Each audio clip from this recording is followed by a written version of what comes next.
پێشەوە قازی محەممەد کوڕی قازی عالی لە خانەوەدەیەکی ناوبانگی شاری مەهاباد بوو.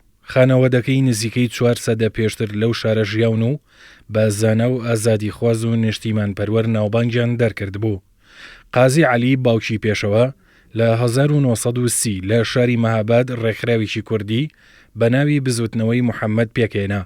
ناوبراو لەگەڵ جوڵانەوەی شێخ محەممەدی خیابانی لە تەورێز پەیوەندی هەبووە تا ساڵی 1934ش کە کۆچی دوایی کردووە لەسەر ئەو کارە بەردەوام بووە.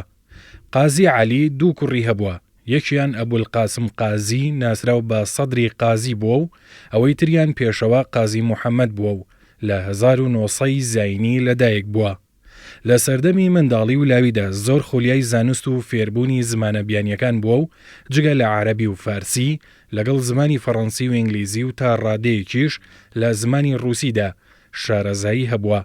پێشەوە قازی محەممەد پیاوێکی کۆمەڵایەتی بووە، تێکەڵاوی لەگەڵ زانایان و کەسایەتیە گەورەکان و کوردانی نیشتیمان پەروەر و سەرۆک هۆزەکان هەبووە.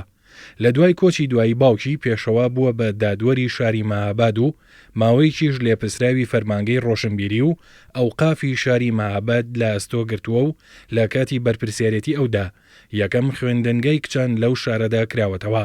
پێشەوە قازی محەممەد پەیوەندیی پتەوی لەگەڵ دامەزرێنەرانی کۆمەڵەی ژیانەوەی کورد ژیەکاف هەبووە و زۆریش لە دامەزرێنەرانی ژیەکاف ڕاوێژیان لەگەڵ کردووە.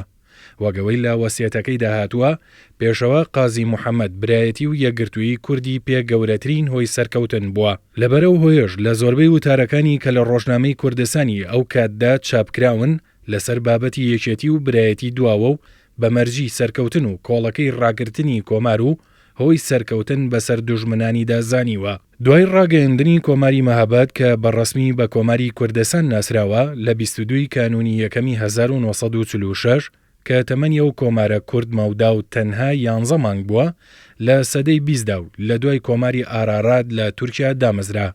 بەهۆی ڕێکەوتنی نێوان محەممەد ڕەزای شای ئێران و حکوومەتی سۆڤیەتی ئەو کات کۆمارەکە ڕووخا و سەرجەم وەزیر و بەرپرسەکانیش دەستگیر کران و لە بەرەبەیانی ڕۆژی 30 ئازاری 1947 و 69 ساڵ لەمەوبەر پێشەوە قازی محەممەد و حەمە حسێنخانی سەیف قازی ئامۆزای پێشەوە و ئەبولقاسم سەدر قازی برای پێشەوە دوای بڕیاری دادگایەکی سەربازی و نایاسایی و ناعادیلانە لە مەیدانی چوارچرای شاری مەهاباد واتە هەر لەو شوێنەی کە کۆمارەکەی تێدا ڕاگەیەندرا بوو لە سێدارە دران و شەهید کران.